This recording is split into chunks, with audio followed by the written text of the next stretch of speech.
Good evening, everybody, and welcome to the Outside Insider, a pre-game special as we look towards what could be one of the most chaotic matchups of the entire year. The Eagles and the Seahawks about to lock horns in Seattle. The Eagles, of course, haven't won against Seattle since 2008, 15 years ago. And back then, as we said the other day, I sounded exactly the same. I looked exactly the same. Unfortunately, that's not the case for everyone else. But the Eagles, going into this game, could not look any more different than they did just 1 week ago. The one constant is that somehow, some way, Jalen Hurts is back. There was a lot of noise, a lot of concern that he developed a sickness over the past weekend, but he's now down with the sickness. He's ready to play with it, and he will be starting tonight. And that could be the biggest Christmas miracle of all, a partridge in a pear tree, if you will. And I didn't realize the 12 Days of Christmas was a song about birds. And since this is an Eagles show, it makes sense. Jalen has done miracles on me, says Isaac. Matty Mack is in.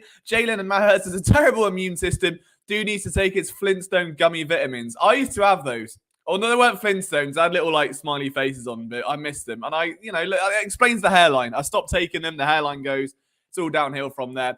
I'm just hyped we avoid Mariota. I was I wouldn't say optimistic we get it, because that's definitely the wrong term. But what I would say is that after a week of transition from, defensively, we'll get to that, the Sean Desai stuff and the Matt Patricia arrival, it would have been interesting to see what a different quarterback in that system did. And it's not that he's obviously anywhere near the level of Jalen Hurts, but because of that, I mean, remember when Carson Wentz went down in 2017, and the fact that they just rolled the offense back to its bare bones so Nick Foles could operate it, it kind of, it injected a new sense of life, because for whatever reason, defenses weren't suspecting it, and there was a bit more energy around things. And I don't think that's particularly lacking with this team, but I just would have been interested to see. Mariota's got a similar skill set. They wouldn't need to dial it back all that much, but given how the preseason looked, would they have taken that extra step to maybe just rip things back, go back to basics, and the Eagles would look like they did in the opening couple of weeks of 2022. It just would have been interesting. Who's to say? Buddy Christ, will you sing happy birthday to your buddy Christ next Monday? Maybe when the Eagles play the Giants. I will, buddy Christ. I saw your comment. I'm not sure if I can share screens or not. I'll try and find it. But he might be my new favorite YouTube account to follow. I can't lie. He's just popped in with a lovely comment that we're all basically, he's our best friend. He's everyone's best friend, buddy Christ. So we've got to be nice to him. And he's adopted that personality and he loves it. And I have all the respect in the world. A Reed Blankenship pick six is coming, Zach. I would be all in for it. I think there has to be a statement. This has to be a statement game, whether it's offense or defense. I mean, defense more so, but I guess there's a bit more flexibility where if things don't exactly pan out that way, you can attribute it to the fact that, Sean Desai has gone from coaching on the sideline to playing NFL head coach 09 upstairs on his PS3. There's a big difference there. So I don't know how the team are going to respond to Matt Patricia. There was a report that came out. I guess this is a nice segue to come into it.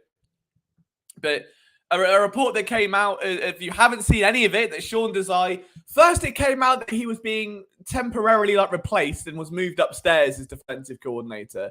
And Matt Patricia would be the guy replacing him. Then it came out that he had been fired. And then it was that he wasn't fired. He has just been moved around, as they say. So I do find it fascinating how this has all panned out and that no one really, excuse me, has a Scooby-Doo as to what exactly has transpired. I think what is fair to say, as our writer David pointed out in an article earlier today, is that Desai never really felt like the right guy. He was very much a second best hire for Philly, and that's not downplaying him at all. I've stuck up for him this week more than I think most people. For some reason, I don't know why. I don't know why I put myself through that gauntlet. It's hard enough trying to get Brian Johnson in the far end line, let alone taking bullets for another man who's equally disappointing. But alas, here we are. But David pointed out that just straight after that Super Bowl defeat, they wanted Vic Fangio because Jonathan Gannon had, whether it was tampering, whether it wasn't, it definitely was. Gannon ended up in Arizona. The Eagles wanted Fangio, but because of all the BS that Jonathan Gannon decided to embody his best Michael Scott impression to impersonate, that meant the Eagles couldn't get Fangio. So then they were left with a Fangio disciple in Sean Desai. And as you all know, the off-brand stuff sometimes isn't as good as the real thing. All right, there's a brand of beer here called San Miguel. Lovely stuff for anyone that ever goes to Europe, Spain. Obviously, Spain's in Europe, you know what I mean? Like wherever. There's a knockoff version in Lidl or Aldi called San Martinez. And it's not nice, but it's half price. So I buy it every week and I'm left ridiculously disappointed. And I figure that's kind of where the Eagles are at with Sean Desai. Like, do you want Hagen-Dazs or do you want Dein Schlichtenschlagen? You're going to end up with Dein Schlichtenschlagen if you're in Philadelphia right now. And it feels like as the year went on, it all just went a bit away from Desai. Like that Matt Patricia was magically hired as an assistant for no reason. Just came in as an assistant to the regional manager within like 2 weeks of Desai being hired. It felt very left field. There was the obvious concern that Darius Slay's previous rapport with Patricia was about as successful as any previous relationship I've ever had. So there was naturally a bit of hesitation from many fans and players there. Slay quelled those rumours, fair enough. And then we end up in a situation where the months go by and Desai undergoes an 8-game gauntlet where he faces literally the best teams in the entire league. The defense battling injury without a star or a competent linebacker outside of Zach Cunningham, who's injured anyway. Nakobe Dean's injured. He's gone. The quarterbacks had Eli Ricks out there, had Josh Joby out there, had Keely Ringo out there. The safety position had no one until Kevin Byard arrived with Reed Blankenship putting the whole position on his back. There's a lot more excuses to be made for Sean Desai, I think, than Brian Johnson. Not to say that the play is any more acceptable, because it's not. It has been absolutely dire. And I want to make that clear, because I did point out again yesterday a tweet. For some reason, the tweets are banging recently. I don't know why. Maybe the algorithm's taken a bit of a liking to a chirpy British fellow. I'm not overly sure. But it pointed out that, like, the Eagles' defense has had 2 stinkers. The offense has been doing it all year. And everyone was quick to go, yeah, but the defense has been bad for 8 weeks, brother. And that's fine. But in the last 8 weeks, they played the Niners, the Cowboys twice, the Dolphins, the Bills. You can go on and back. The further you go back in that schedule, up to like the Jets game, they're all like decent teams. So I'm not overly shocked at the fact that the Chiefs, the Bills, the Dolphins, the Cowboys twice, the Niners in their last 6 have somehow beaten up that defense. Take any defense in the league, put them through that run of games in a row, a lot of them on short time as well. You're going to give up key metrics. You're going to struggle. So there's also an element where I think I've seen more from Sean Desai positively than I have negative. And there have been some bad calls. He's not exempt from criticism. He has had some howlers. And I think Shane Haff, he's not going to be watching this show because he's a busy boy. If you don't follow him on Twitter, do. I think he writes for Bleeding Green Nation. He does YouTube stuff. I'm not sure if it's his own channel or not, but some of the film stuff he's put out has been excellent and very condemning of Sean Desai. There's no escaping that he has been a little bit clueless at the best of times. But there's a willingness to at least change and adapt. And on a weekly basis, 1 minute, they're rushing 3. Next minute, it's 6. Next minute, it's 5. Reddick's dropping back. You've got a DT dropping back. There's blitz disguises. There's a bit more character, a bit more like intent and direction. Like, hey, it might not work, but they're trying. I feel like offensively, it just isn't there. And that was why I was always very much that side of the coin, was the same complaints offensively from week 1 through to now have not changed. Not one bit, not one iota. But defense has been a progressional. This is getting bad now. It's getting bad. It's getting pretty alarming. But I don't know. Look, also on the same vein, I feel like I want to... Yeah, and that's the thing, right? Like, I was going to make that exact point, funnily enough, is I've been very critical of Brian Johnson because I feel like he's been... Well, but then the immediate throwback to it is it's not Brian, it's Sirianni. I don't care who it is, fix it. I don't care if it's the Prince of Timbuktu, fellas. Someone sort that offense out, all right? Because it ain't clicking. So, like, as much as we can sit here, or I can sit here and be critical of Brian Johnson and say he needs time to develop, maybe call him for a firing, he's too premature, he's a young coach, whatever. You've got to do the same with Desai. And the Eagles have had no issue in developing coaches. Where they've struggled is, like, refusing to change their ways. You look at Mike Groh at offensive coordinator, absolute train wreck of a signing, you know? The press Taylor stuff with Carson Wentz. I mean, there's been a multitude of times positional coaches and other defensive coaches just haven't clicked. So, like, I think that Desai's heart's in the right place, that he's trying to do the right things. I don't want to call it strictly a personnel issue, and it's not strictly his, but there's just more of a I feel like a balance of like, look, I get why the defense has maybe stepped back over the past like 8 to 10 weeks or so. The offense, I just don't have that. Like, what is the excuse?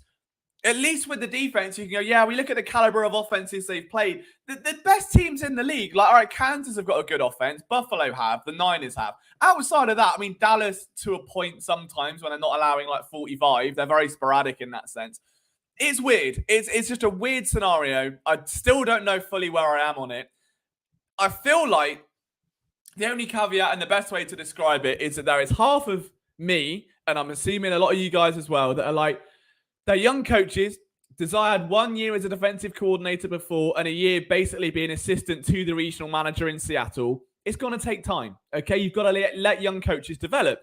The other part of it is like, this is a Super Bowl team. And the whole criticism I've made of Brian Johnson all year is that this is a Super Bowl team and they should be performing like one. There is no excuse for a team that talented coming off a Super Bowl to somehow have only gotten better to then not go back and to be at a 10-win team and struggling as much as they are. And even getting to 10 wins felt like an almighty struggle. It shouldn't be that difficult. Therefore, you need potentially someone to take the reins. And Sirianni should do it on offense if he hasn't already. And if defense, that's Matt Patricia, so be it.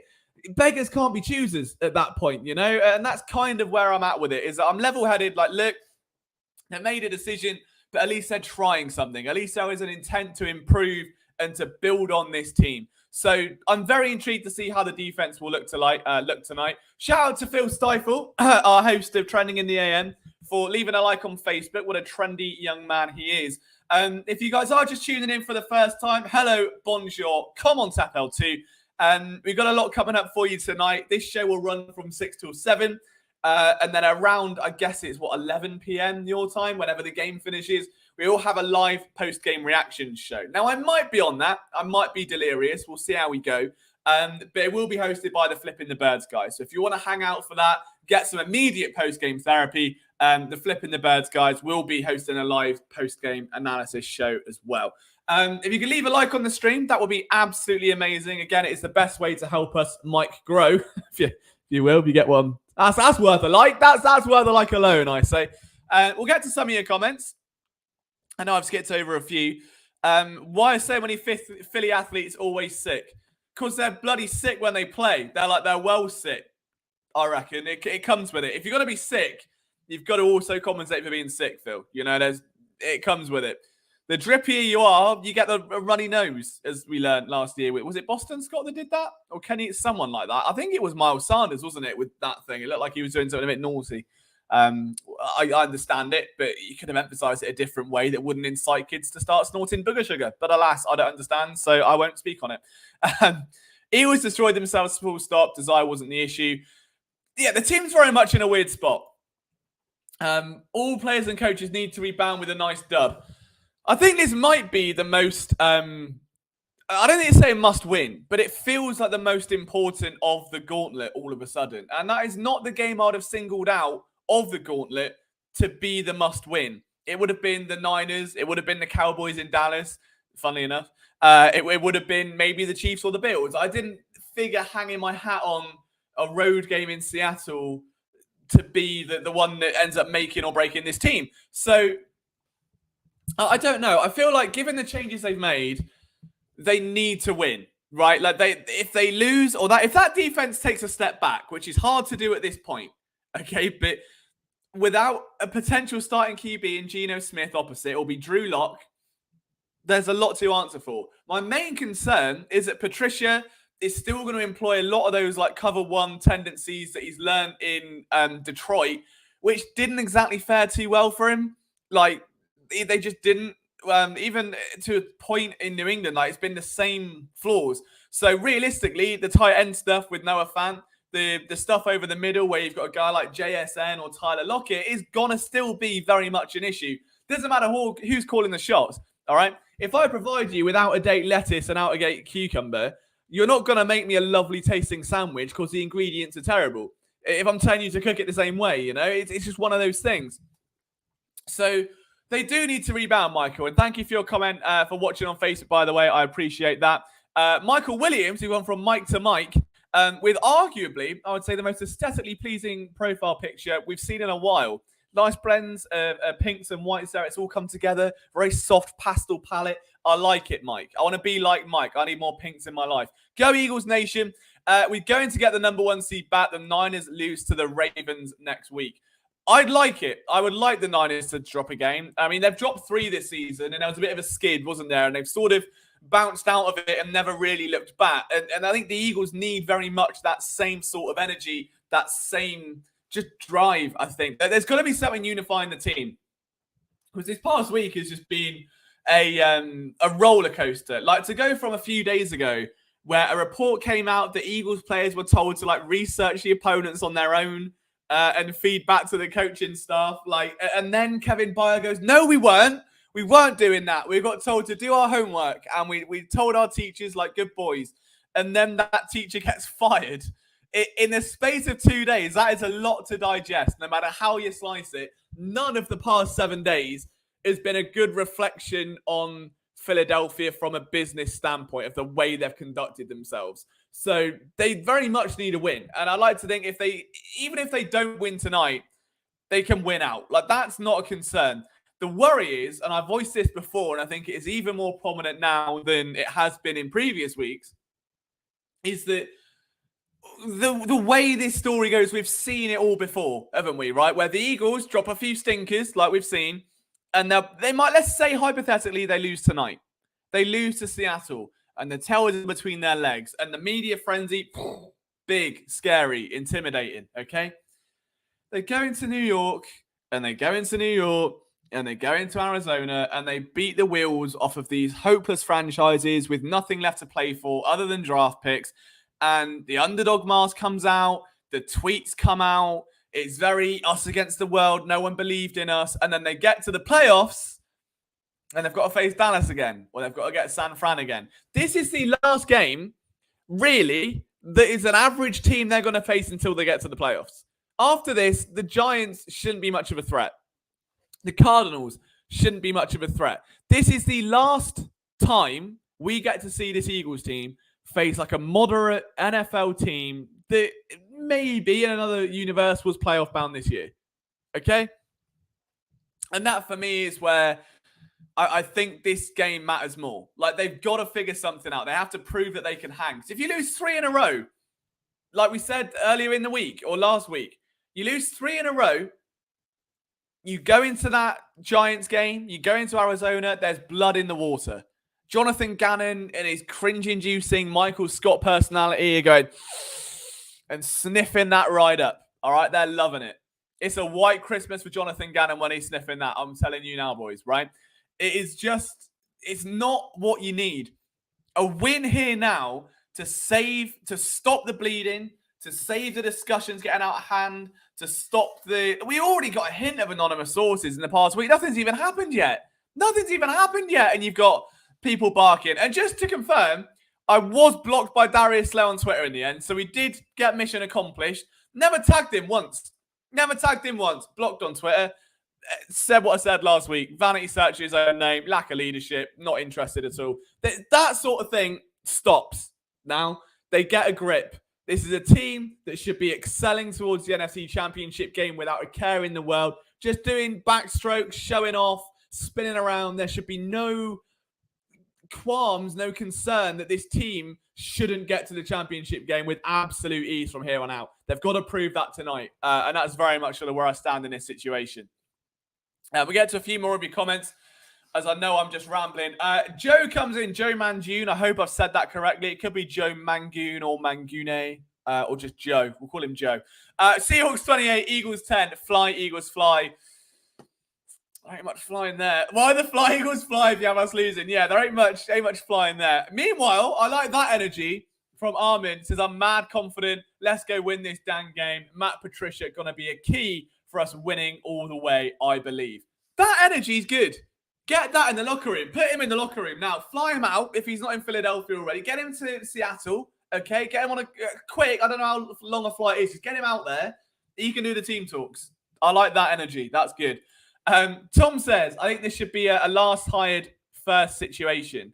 BG has more run in Philly since he's been here since 21, whereas, yeah, That's true. Yeah, potentially. But I also think the unfortunate, and nepotism is beyond a strong word, and it's certainly not the one I'm looking for, but it's the one that's closest to it.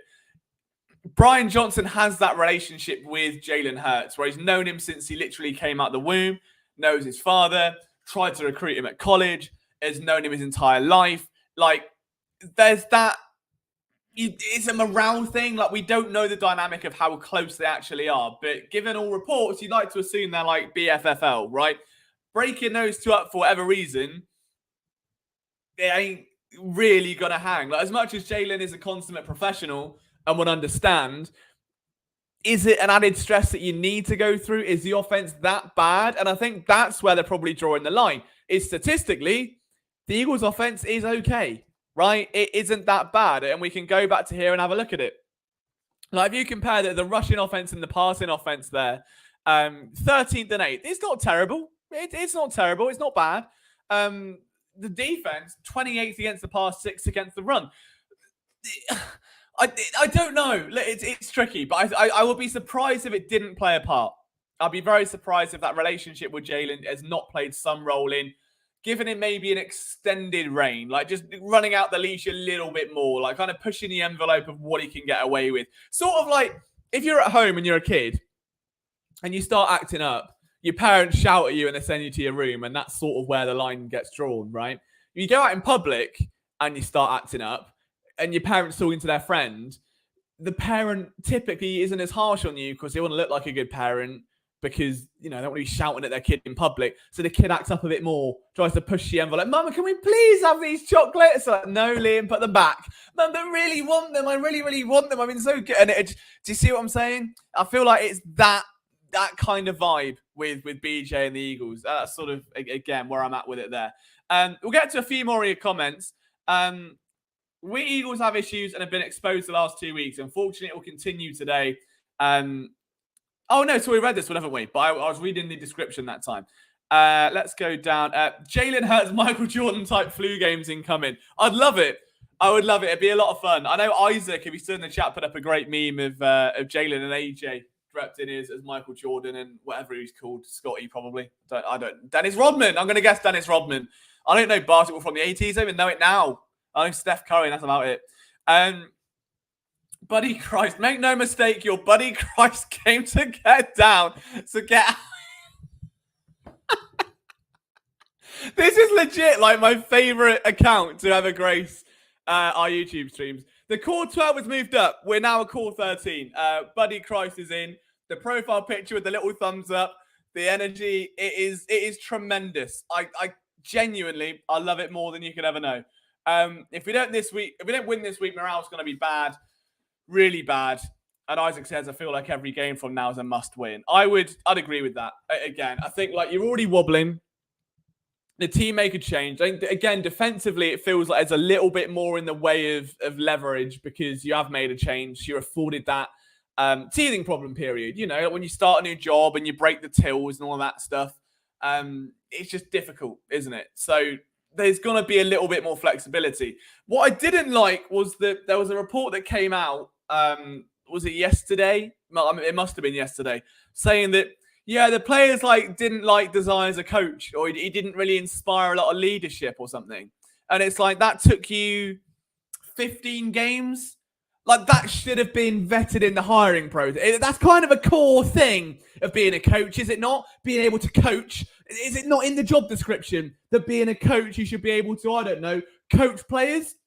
And if the players aren't responding to that, surely you'd learn, I don't know, a week into OTAs or a day into training camp, not 15 weeks into the regular season. That I don't understand. I don't know where that's come from. I don't know how much weight to put in it, but it just feels very forced. Like, this whole thing feels forced, and I'm not an overly big fan of the way it's been conducted. Like, we've not had a peep all year about that design. I'll tell you what, right, last year, Jonathan Gannon, about 4 weeks in, all right, he drops Fletcher Cox back into coverage, and Fletch, being Fletch, speaks his mind, and he complains about it. And I can't remember the exact quote, but he says something along the lines of, well, he's got me dropping back into coverage. I don't know what more you want me to do. Something along those lines, okay? it's happened a few more times in like the 2 years under Gannon that players actively called him out, called out the scheme. Not a single player that I can recall has ever called out Sean Desai. I can't name one time where I've seen a quote even mildly uncontented with the level of coaching received or the ability of the defense. I've not seen one. Jonathan Gannon, loads of them, no one cared. The defense was just as bad. It was just as bad. It was just as bad against the pass, a little bit worse against the run.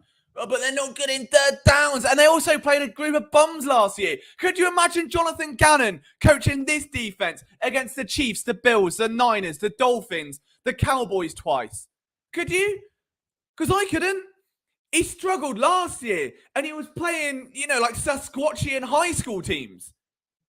And players complained. This year, an 8-game run against some of the best the NFL has to offer. Naturally, the defense slides back a bit. Not a peep. Not a single peep. And all of a sudden, Matt Patricia gets promoted. And it's, Big Shawnee Sean wasn't so big after all.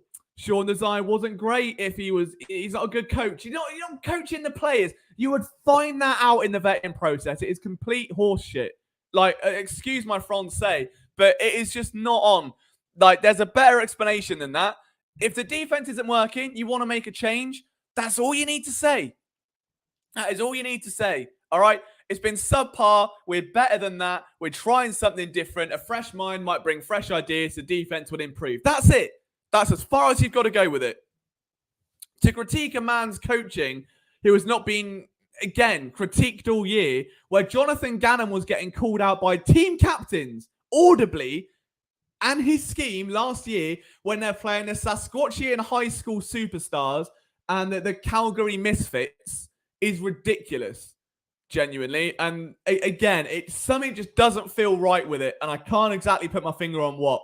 But hopefully it'll be one of those things where it gets patched up, overlooked. Maybe Desai's back next week. He just needed a week away to look at how someone else does it equally as bad as him and goes, actually, I'm fine. Give me my job back. Look, Howie Roseman went into a cupboard, come back 4 years later like a new man, all right? You wouldn't know he'd even been in a cupboard. 1 year in that locker room, I don't know what he was doing in there. I don't know what OnlyFans content he was looking at, but he came back like a changed man. Maybe Desai needs the same thing. But I don't know. Win Sports says apparently Desai was smart and knew what he was doing and the players liked him, but he wasn't confident. But I mean, and that's what I don't get though. But that's what, surely, I don't know, look, but what would that look like? And that's what I'm trying to work out as a player. Is he stood there on the sidelines going, "Can we call a blitz on this one, Nick? Can we blitz? Yeah, great, cheers." Is it that? Is it, Darius, do you mind working on your tackling a bit? Because it's just not good. Is it a bit softer? Is he just a bit lenient and there isn't a lot of Darius tackle now? Do you know what I mean? Maybe it's, I don't know. But I just think it is very ironic, really. I don't know who sings that song Ironic, but it is a great song. It's like rain on your wedding day. It's like rain on your wedding day. Yeah, exactly. That's my whole point. Is that, and people are very quick to jump to Sean Desai's, or just to jump on it. It feels like I don't know if I'm the only one seeing this differently, but everyone is so quick to jump on the back of Sean Desai and be like, "Oh my god, yeah, the defense is terrible, man. It's been terrible all year." No one was complaining when he was putting out second half adjustments out of his ass to bail out that terrible offense. In weeks 2 through 6, it was, "Oh my god, second half points down. The Eagles are first and second half points." No one cared. And as soon as the offense slowed up and the defense is on the field more and the defense lets up more points against elite teams, he was bad all year. He is the reason you got to 4 of those wins in the first place. I need to stop ranting. This is an Eagles Seahawks preview, but I've been vocal since it happened. I'll be vocal until we hear that the cherry on the cake, that it just doesn't sit right. There is something not right with that move. It is forcing a move. It's been scapegoated, I think, in my opinion. It's a bold accusation. I'm not trying to start it. It just feels very much like they've had to make a move to show that they are and that they're not accepting that level of play. That's what I said in an article last week, right? I said 5 things to stop the bleeding. And one of them was bench someone. And I don't care who it is. It could be Zach Cunningham. It could be Jordan Davis for a day. It could be Milton Williams. It could just be anyone. It could be Keely Ringo. I don't care, right? But bench someone for a week and just make a statement of what's acceptable and what's not, okay? That, right, was laughed at, and people were very quick to jump on and be like, oh my God, they've got 10 wins, loan to this guy. But apparently Sean Desai being fired is, yeah, that was needed. Yeah, it's been bad all year. Yeah, fire. Like, there's just no balance. There's no logic with it, you know? So it's one of them. This team will give us a signature loss where Brian calls head-scratching plays and it'll be compounded with the team's best players turning the ball over. I really hope not. I'd like to think they can pull this out their arse and win. A quick shout as well to Bruce McDougall, but it is a separate set. It says Bruce McDougall I've got on here, but I'm assuming it's McDougall. Thank you for the like on Facebook. Again, if you are watching on Facebook, I can actually see who's liking. On YouTube, I can't. But if you do tune into this and you're enjoying what you're seeing and you agree, disagree, but you like the content, if you could leave a like on the stream, again, it's the best way to help us grow, to keep these coming to you. And we do have a post-game show coming up around 11 p.m. as well. So make sure you hang around for that. Dice being scapegoat, they don't even bother looking at the offense. Agreed. Yeah, I've been hammering the table. Nice to see you back, Duck. I appreciate your kind comment on the VOD of the stream the other day. Yeah, I've been ranting about it for half an hour now. It just feels off. And we can sit here and talk about it. The fact of the reality is that the move has been made. Sean Desai is no longer defensive coordinator. And for the time being, all eyes are very much on Matt Patricia. And I tell you what, if he does not hit that ground running, if that defense does not sack Drew Lock or Geno Smith, whoever it is, like 6 times, hold him to 12 yards, like, it ain't going to look good. There has to be a reason. And if I don't know, maybe they respond to a coaching change. Who knows? We'll see. Buddy Cry says, please be nicer to the good people of Sasquatchian. They make great... This is it. Just keep him in. We need him in spot right. We were expanding the core 12 to the core 13. It is absolutely sensational. Buddy Christ is our new favourite member of the chat. Alanis Morissette is who sang Ironic. Jagged Little Pill is an amazing album. I started listening to it for the first time in full a few years back. I've not listened to it since. But I was very, like, my mum was a massive Alanis Morissette fan.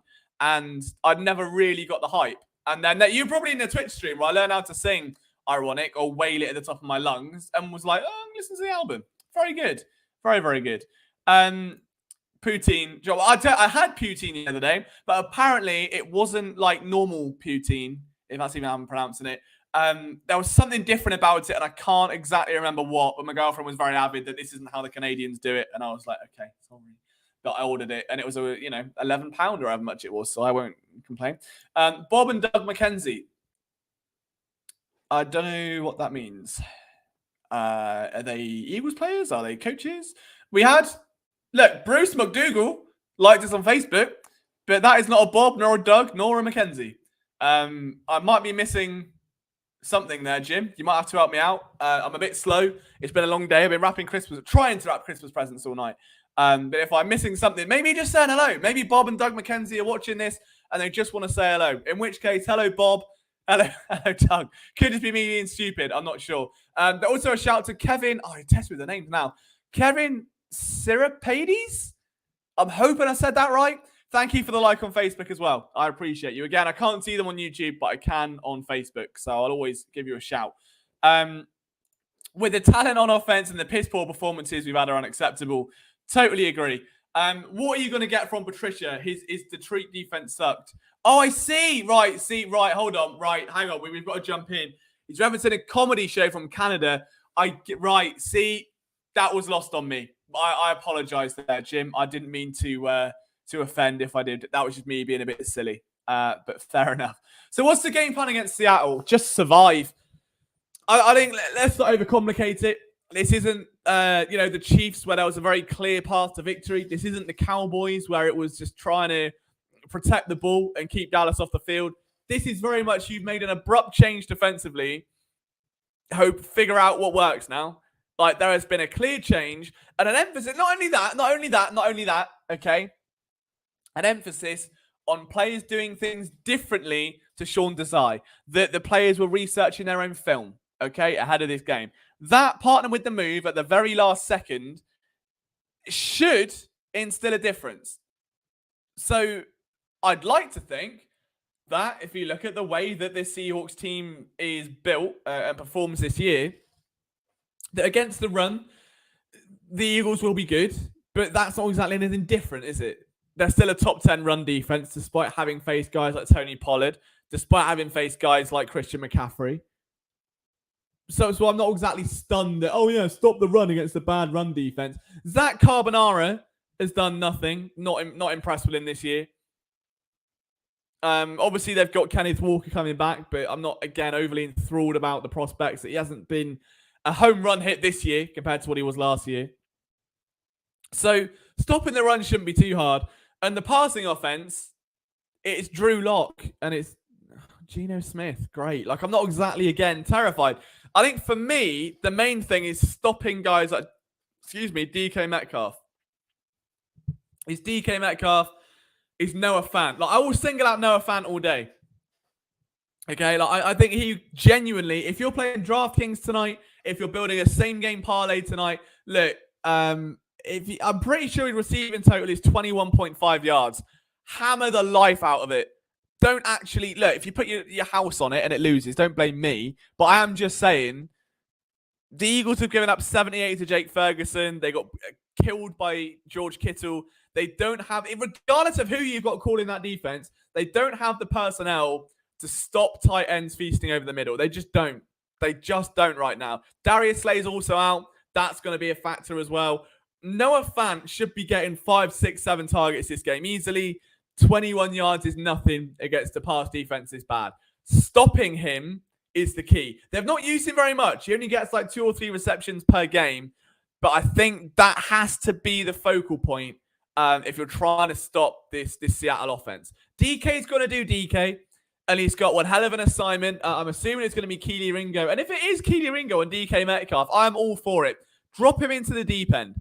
He was a star at Georgia. I loved his tape. He was the corner coming out of this recent crop of like him, Ricks, whoever. Like, I was very excited about long term. Like, I'm highly anticipant, if that is the word, to see what he can do over the next 2, 3, 4 years when he begins to develop and get those core fundamentals in place. Athletically, brilliant.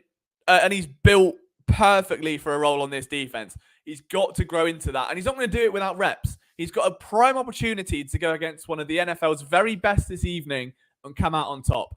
And I would very much be all for it to see Keely Ringo. If it's Eli Ricks, fine. I think Job's there, but like, I'd like to see Ringo more. Like, he unfortunately somehow gave up a play within a play last week, and I don't think that was his fault at all. I do think there's a lot of upside on that bone that I would love to see tapped into. We've had 8 comments. Let's get into some of these. The PS5 turned on. It hasn't, but you can't really see, but I've got presents under the Christmas tree now. I'm excited about that. That's lame, isn't it? There's lights. Oh, the lights come on, look. The lights come on. Hey, it's not haunted. I'll tell you what, though.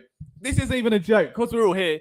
The people that are just tuning in or are unfamiliar with the chaotic direction that this show often goes down, often some ghost stories, often poor relationship analogies, anything really that is just out of pocket tends to happen on this show.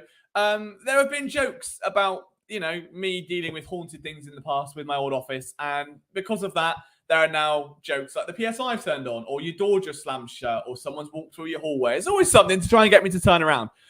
I'm not even kidding. All right, the other day I was in the shower and I've got like a tub of hair wax, and it just started spinning like on the spot really slowly, and I couldn't tell if I was like seeing things because I've got a bit of a dodgy eye after I concussed myself last year, or maybe it was like condensation. It was water under it, just started spinning around ever so slightly. Thought nothing of it. And I've got these, you can't really see them. I mean, you might just be able to see like a little glass on that table just pointing at it there. It's actually a tea light holder with a bit of holly around it. It's not my doing. It's the girlfriend's, all right? It's not mine. Anyway, That was on a coaster, and it just like moved off. It just like randomly pushed off the coaster. So there have been things happening, and I'm blaming you lot for jinxing. I've been here in this flat for coming up to 2 years now. Not a single spooky thing has happened. I start streaming, you guys start joking around, right? And now it all starts, okay? You are the reasons I have to deal with haunted stuff all the time. Nothing else. And I need to be accountable for it, okay? We expect the Eagles to be accountable. How can we expect that if we ourselves can't, okay? Stop haunting everywhere I go. It's not on, all right? I don't want to have to deal with poltergeists at every bloody office and flat and house I ever own. Pathetic. I'm joking. Detroit didn't have anyone but Slay. It was a poop show. Yeah, but then again, I mean, Matt was awful, the one doing the pooing, so that sort of plays out, doesn't it? Their line was awful. Let's have a look. Sirianni doesn't know that was Steichen. Buddy Christ, what banger has he got for us this time? Trailer Park Boys is the best Canadian comedy show. Letterkenny is second. I've seen like one episode of Trailer Park Boys, and it didn't do it for me. Wasn't there. I wasn't there. But I know the memes. I know it's meant to be quite good. I will get round to revisiting it. Whenever I think of Canada and comedy, I just think of name a bad CFL team, name a bad CFL. No, I'm joking. The Terrence and Phillip from South Park would be where I go. But obviously that's not great, is it? That shouldn't be what you immediately... I hate that is probably what a lot of people think of when they think of like Canadian and comedy. That isn't ideal with that, is it? If we're being honest. Let's go through some more of your comments. After what he said Thursday and what was done on Friday, you can't believe a single thing Sirianni says. I don't know. Look, it's going to be interesting. I feel like it wasn't his move. I feel like it was very much indicted. Maybe it was like someone up top said, look, you've got to do something. You've got to do something. So pick one. And he's not going to fire Brian. So it's going to... Sorry, Sean. Sean, we made a lovely spread for you up there in the press box. There's a lovely bit of food. Jimmy, have you seen Jimmy Kempsey's tweet? Sean? Yummy chicken, Sean. Go on up you go. It's a Scrabble up there and an Xbox, Sean. You go enjoy yourself and we'll let our new friend Matt over here call the defense, won't we? That's what we'll do. That's what it very much feels like. LJ, there was water. LJ was water on it and you live near the road, don't you? Trucks moving by gave it movements. Maybe. Could have been.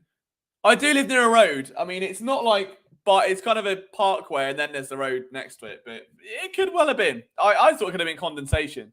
So you might well. But I quit drinking circa 1472. But I would turn water into wine for European Eagles fans. Right, Core 13 is in. We've got a Core 12, all right, of a Core 12 fans that watch this stream every week. Core community that we've got. Buddy Christ has made it Core 13. It's an official contract signing. If you want to be part of it, all you've got to do... Tune in every show, Monday, Wednesday, Friday, 6 p.m. Eastern for an hour where we talk birds and go over everything. Mark says, it's good to see you, Liam. Nice surprise. I miss your regular content. By the way, I'm out of the loop. You're still posting regular. No, I'm still here. So I haven't been doing YouTube. So I obviously run fullysportsnetwork.com. That's still very much, that's where all my time goes. Or kind of why I had to stop doing YouTube, was just because there was so much to do with it as the site grew. It's now at a point where I miss streaming. I miss the interactions with you guys. I miss being able to give horrible takes and Clayton Thorson songs. So I wanted to baby back in, and I wasn't really sure the way to do it. And I couldn't commit to huge film breakdowns where I didn't have the time to cut up film and make all the edits and stuff. So my middle ground was a 1 hour live stream 3 times a week to talk birds. So if you do want to come and hang out, Mark, it's great to see you too.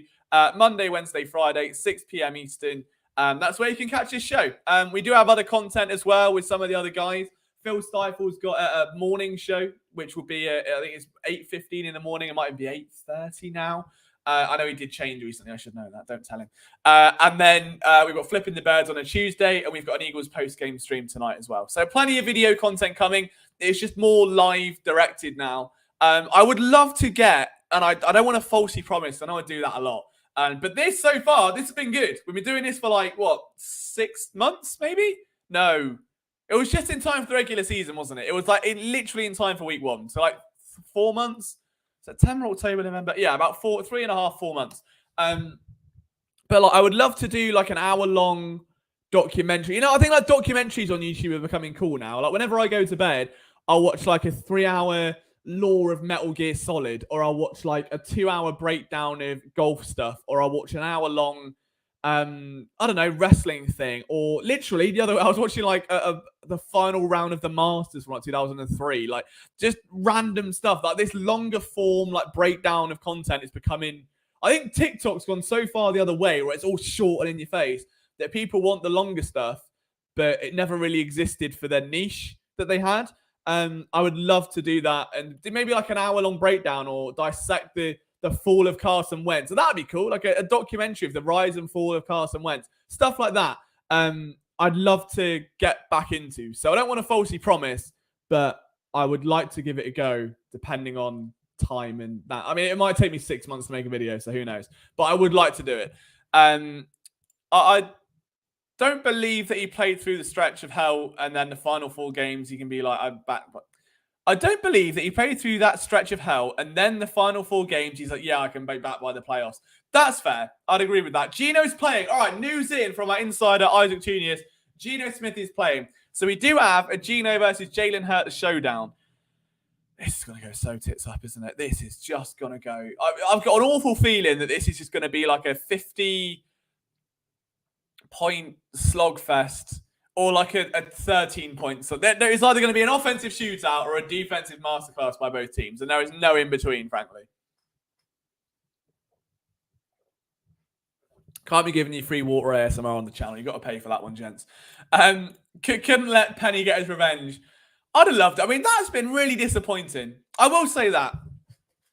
Like, it's been really disappointing this year that Rashad Penny's absence or lack of anything on the offense. Like, I really thought he'd be the 3-down back going in. It would be him, DeAndre. So I thought he would be the one ahead of DeAndre Swift on the depth chart. And Swift would be your 3rd down change of pace back or your receiving option out of the backfield. I really didn't think that Rashad Penny would be just non-existent. But I guess the penny is dropped in Philly and Penny has been dropped. Am I right? See you later. Desai had to get it for looking like Dak P. For God's sake.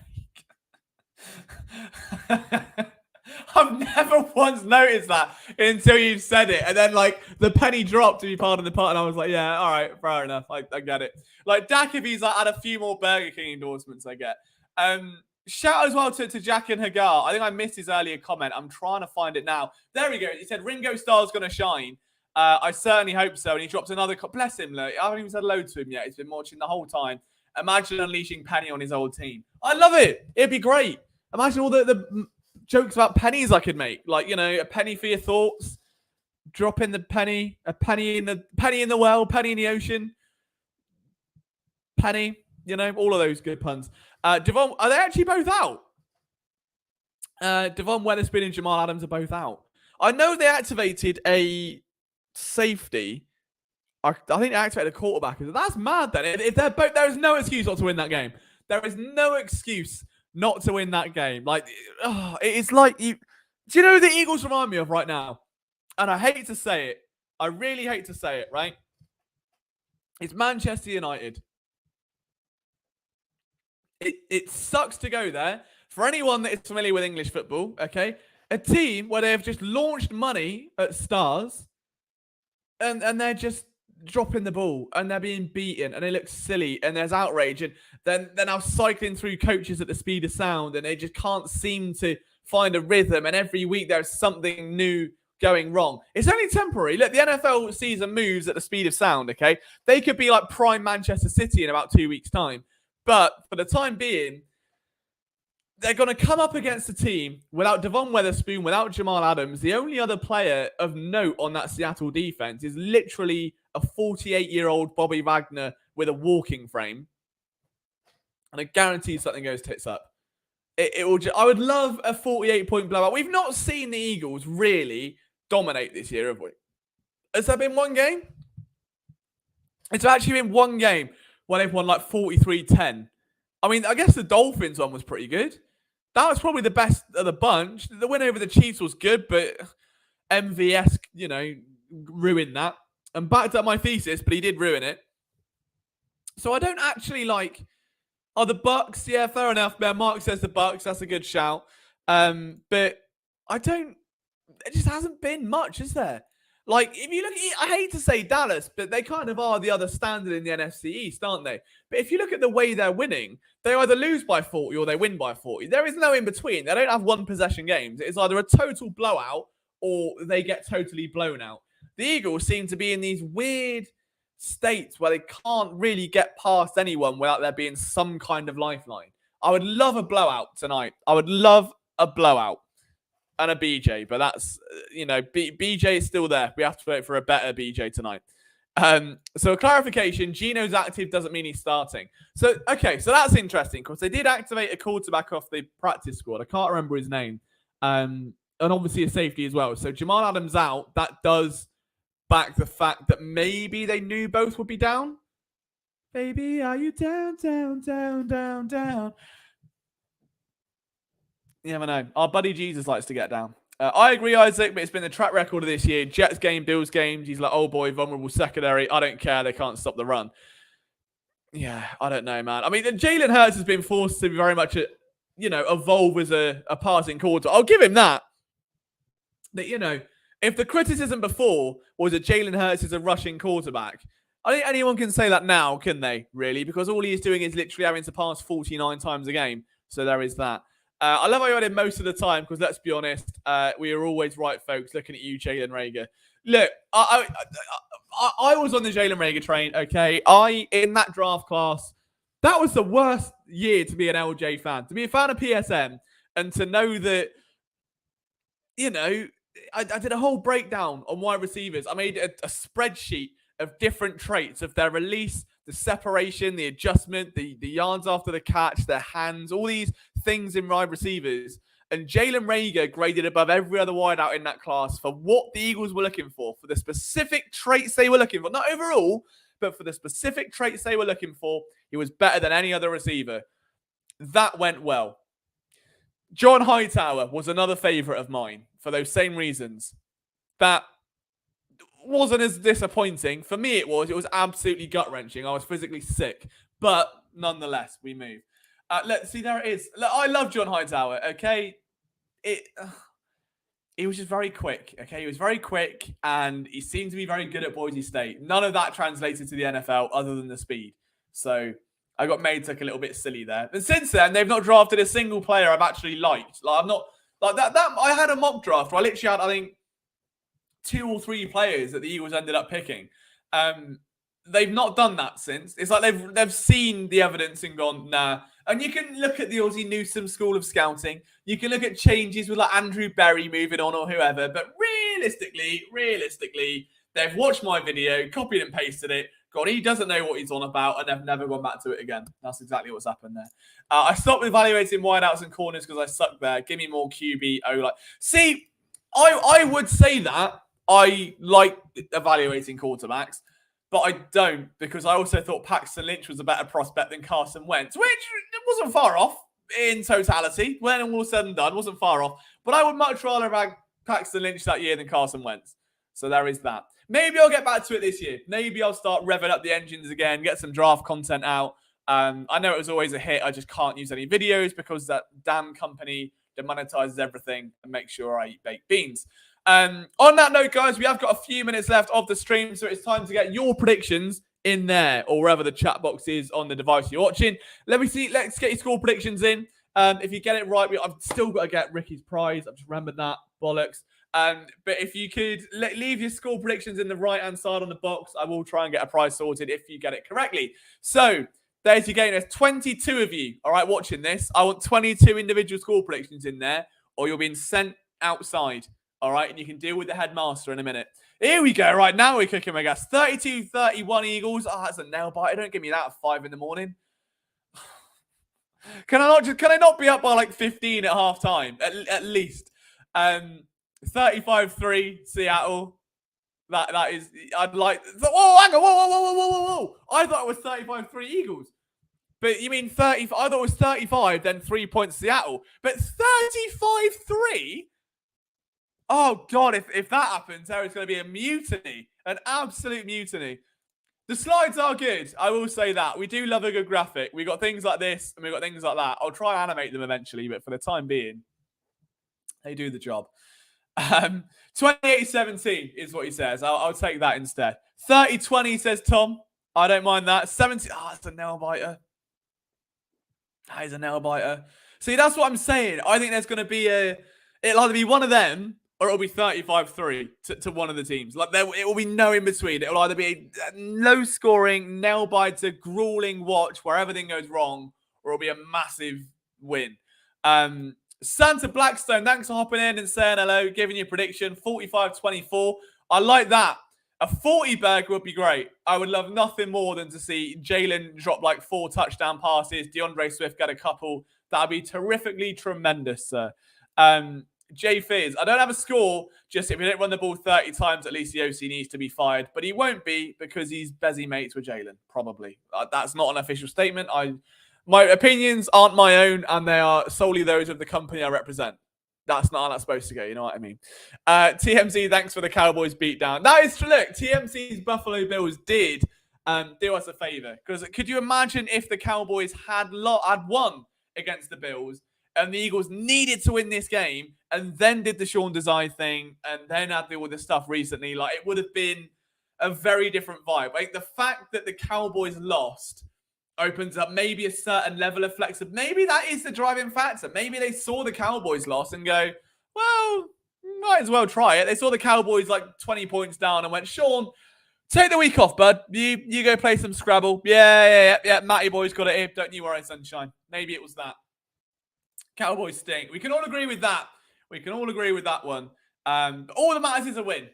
Completely agree with that. I think my score prediction was 38-35, I think, from Friday's stream.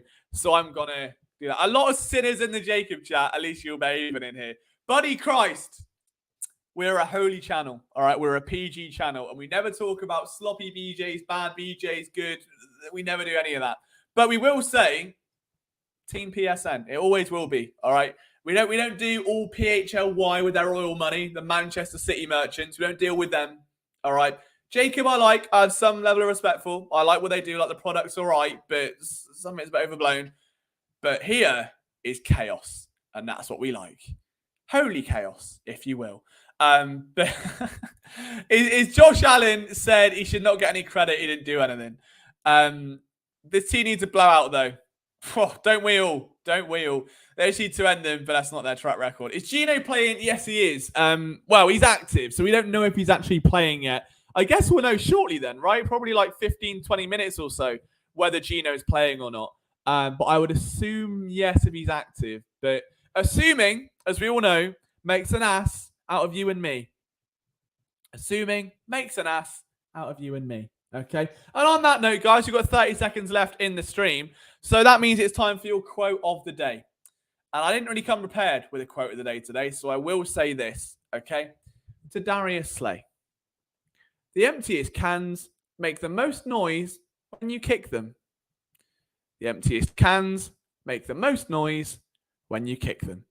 And ladies and gentlemen, that does bring us to the end of our Eagles pre-game stream. There will be a post-game one as well, so make sure you stick around for that after the game.